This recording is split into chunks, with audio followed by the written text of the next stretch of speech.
So to start off, what was your reaction when they started saying that you got to shut down or you might be shutting down? Because I know if you hear might, that means stay open.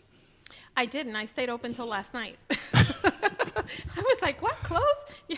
When is the very last minute I could close?" And so last night was our last movie. We were showing A Kid from Coney Island, which was doing so well. You saw the it. Stephen Marlboro? Yeah, I came up there and saw it. It was really good. My theater, isn't it great? It's great. So I was really bummed out to have to cut that short. But yeah, so we did the last screening of that last night. So what was the first thing you did? Because you're the type of person you'd be like, what? And then next you know you go into producer mode. I have to say that I'm much more of a leader. So I excel when it comes to, there's a huge problem. We got to find a solution. Like, in the military, I was the guide-on barrier. So I'm like used to leading, right? All the managing is the problem. It's not like the leading is the easy part. So we had contingency plans that we didn't even know we had. So we That's what I was going to ask you. What was the contingency plans? So thankfully, Stuart Cinema Cafe, when I built it with multiple streams of income. Okay. So there's various businesses under this one umbrella. And so the theater as a movie theater is one business, and the theater as a rental is another business, and the theater as it's used for community services is another thing.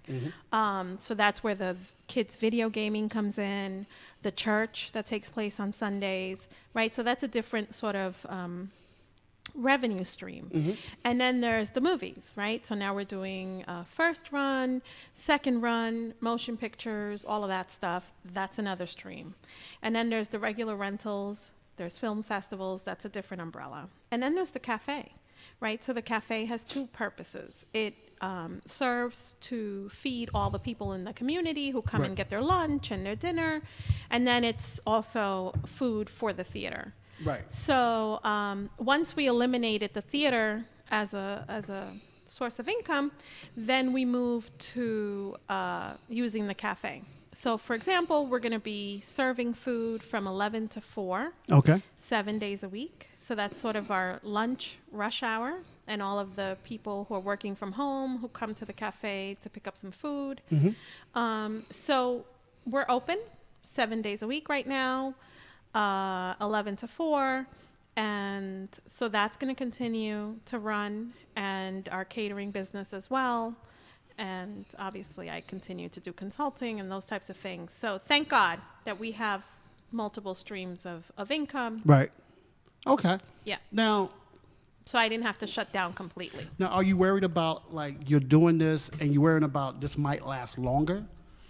So I don't think it's going to last that long in terms of the theater being closed. Right. I think there's a lot of people advocating for the theater to be open. So I'm thinking 3 weeks tops that we will be closed. Yeah.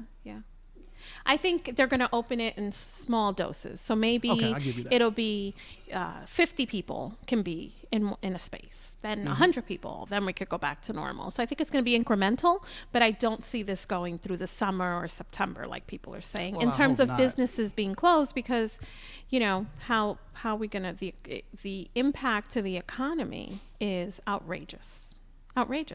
So I was reading today some numbers because, I'm a numbers girl. So I was reading today some numbers, and they were talking about like the box office loss represented by this situation that's happening now is some crazy number like $2 billion if March, April, and May the theaters are closed, because that's how the studios make the bulk of their money. Right. I mean, they're going to go straight to streaming right now. There's a few movies, actually, that'll be available Friday. Invisible Man, The Hunt, Emma. Those are going to be streaming on Friday because the theaters aren't open anymore. Streaming on what? On like Netflix, Hulu, Amazon, YouTube, YouTube TV. So they'll be available online. So you won't even have to go to the movies because you can't. But that represents a major financial loss for the studios. They can't, the studios make the bulk of their money through theatrical, which is 90 days. Right.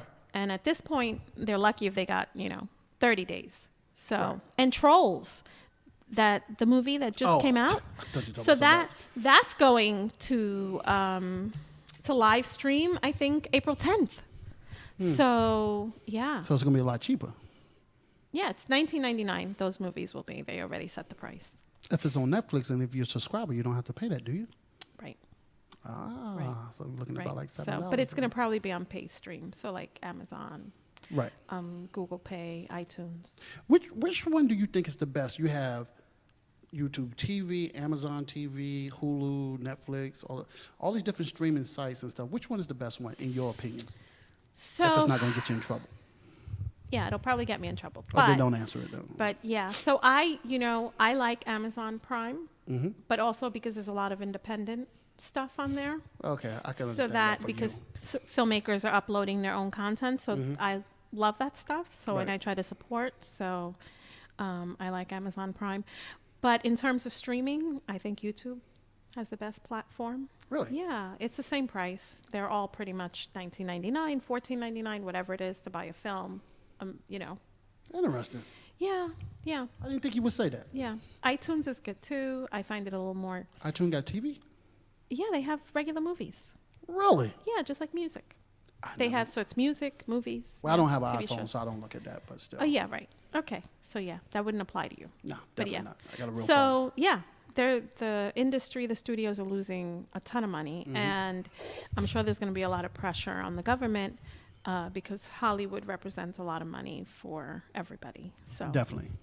All right, that's pretty interesting. Yeah. I never would have looked at it like that. So, since you had the theater open, what's been the roughest thing that's ever happened up to this point? Do you consider this situation now like the roughest that you ever been through? So they're rough in different ways. Okay. I've had a lot of things happen to me since I opened this place. There's been major I know you're laughing because you've been there for some of them, but so I've had a lot of success, but behind the scenes, a lot of stuff has happened. Definitely. I had vandalism. I remember So that. somebody tagged up my sign, and it was brand new. It was still shiny. I think it was like 3 weeks old or something like that. Wasn't it? Yes. And I paid all this money, and I had them custom made and put up and all this stuff. Yep. And these people came and wrote all over it. But they caught him, which was good. Oh yeah. I remember And the that. community got together and cleaned my sign, which was so nice. Yeah, and definitely. I got 24-hour security out of that deal. Definitely. So that was nice. And then we had floods. I remember that. So I was in the middle of a premiere with a filmmaker, bless his heart, he was so patient. But yeah, so people were in there watching the movie and water just gushed into the theater, and those people sat there, put their feet up and finished watching the movie. And the carpet was like making that slush sound. And that was very stressful for me. And then I had another flood when people were sitting in the cafe having their lunch. It was crowded. It was empanada day. And there goes the water gushing past the people in the cafe and into the theater. So I think this is probably the most difficult public situation because I'm getting tons and tons of emails and people calling and, are you okay? Is everything okay? What are you going to do? What's your plan? When are you going to open? So publicly, Sorry, I wanted those calls. Yeah. So publicly, this is tough. Now, how do you handle, because we was talking, and how are you handling people that was already booked? How do you handle that, especially when you got a contract? Yeah, I was hoping you wouldn't ask me that. Okay. But well, you know I was going there. So here's the thing. We have a non-refundable policy that's in our contract. Okay. But I built this for filmmakers, and so not so much for the bigger companies and the big film production companies that are renting the space that can afford the hit, but for the filmmakers, it really is heavy on my heart because I built this for them, and I know how hard it is for them to come up with the money to do a screening. So at this juncture, we are working with all of those people to reschedule their events. So we're giving them a credit for 6 months. And so as soon as this is over, those people will have priority in rescheduling because we already have a backlog of people waiting. Right. So, they're going to get priority and they'll be able to reschedule their events, and we'll probably throw in some free popcorn and everything. Yeah. I'll be there. But only reason why I brought that up, because I know how you are and how important for the independent filmmakers. A lot of people like, oh, it's just a business or whatever, but it's a total different thing with anybody you work with or you help out and stuff. It's not business, it's personal. You know, you could be a little cutthroat sometimes. You cut deep. I could be gangster with the business you stuff. cut deep. I don't play. I done heard some stuff I didn't want to hear. You cut deep. I don't play. But at the same time, people need to know that, don't cry. You cry? I think it's the lights. I've had a rough week, but I'm not ready to cry yet. People need to know that your industry, your theater and the business that you work in, is not all about business. Now, you're not going to let nobody shaft you, though. But at the same time, you go above and beyond for every person who does business with you. And that's one thing I need for everybody to know. That's the type of person you are. You do stuff that you don't have to do. A lot of people wouldn't do. You know, and people have tried to get over, and then you got to check them and stuff like that. You do it with a smile on your face. It's hilarious. You know, it's very hilarious. But people need to know, like, Stuart Cinema Cafe is not necessarily a business. It's a family. Yeah. And everybody comes in there, they feel like they're at home. You know, it's like, oh, I'm in here, I'm having a good time. You know, you come out, hey, you know, people are like, where's my empanada? You know, and then, I can't get people out of the theater. Yeah. That's the big thing when we have events. This is why I can't book events back to back. Because people will hang out in the theater, even after we have movies. We turn the lights on and people hang in there to chat about the movie, to talk about, you know, what did you think? And then people start talking to each other, people who don't know each other, because it's a very sort of homey, warm, welcoming environment. And when you look at all of our Google reviews and things that people have written about us on Facebook or Google, it's all about, it's a small theater, but it's so comfy and it's so warm and it's so inviting. And that's what I wanted. Because if people are going to come to watch, whether it's motion pictures or independent film, I wanted them to feel like they were home and relaxed. And so we try not to have too many policies and procedures for the customers. You know, some theaters, you have to wait outside, you can't go in, you can't do this, you can't do that. We try to be very sort of like, this is home. And so we want you to be comfortable. Even got somebody to bring you popcorn while you're in the theater. You know, like, if your movie starts, we don't want you to miss it. We'll bring you some popcorn. We try. And again, that's what I want people to know about the theater, because, you know, it's even a good place just to hang out. Yeah, you know? Please have something to do, but don't come in there just like. We have lots of people just sitting in the cafe all day. Well, I do it sometimes. Hanging out. But working though, some people are working on their computer. People writing their books or writing a movie or building a web. Scripts. I love when people go there to work on their scripts. And also, like, there's a lot of people that people don't know. There's a lot of people who they will be shocked that would just show up at a drop of a dime, like, hey, you'd be like, okay, you know, I just saw him in a major motion picture, and they'll pop up at any time, and it's not like, oh, I'm a star, this and that. They're so at least everybody I met. They eat empanadas too. Yeah, and they'll sit there and relax. Lemonade. Yeah, and that's all they want to do is just relax and stuff. And if you come in, you know. I think anytime that you come in and stuff, you don't want to be like, you see a star, you want to be like, it's more like, oh, okay. You know, because it's become so commonplace at Stuart Cinema, people will walk in and sit next to them and not harass them. Exactly. And they come in and they watch movies and they leave. And that's sort of the environment that we want. So we want it to be, yes, for the stars who come in and have a great time, but also for the families, the seniors. Yes, you know, the kids. The kids, they love coming. They get free candy. They get popcorn. Say what now? Yeah, they do. They do. We love the kids, so we always We take care of them. But yeah, so we want everybody to feel at home. Right. But that's work. Creating that type of environment has been a lot of work. I didn't realize. I thought that just like, this is what I want and this is what happens. It is a constant paying attention to the details, which I'm not really that good at. Thank God for the staff. Shout out to C.J. Gilbert. Yes, that man. He Bless his heart. Yes, he can, works hard. Yes, Yeah, yes. he He works greets hard. everybody the same way. He chats with everybody. Sometimes I'm just like, Carl, you got to get some work done. You can't be out there talking to people. Come inside and get some work If done. they only knew. Yeah. But so for your spot and stuff, you can't say like any one star that's been in there. Not, because at any given time, there could be somebody major there. Anytime, but hear me out, people. Emelyn don't know everybody. Hear me out, this. And shout out to Madonna.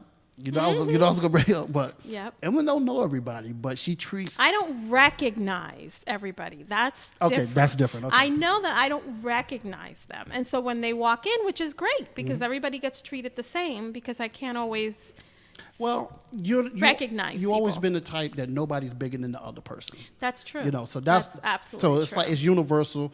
Like okay, Obama just walked in. Hold on one second, I need to handle him first. Now what would you tell me? And Obama would have to stand there and wait until you're ready. Yeah. Which is gangster. That's why we don't have we try not to make October Film Festival about celebrities.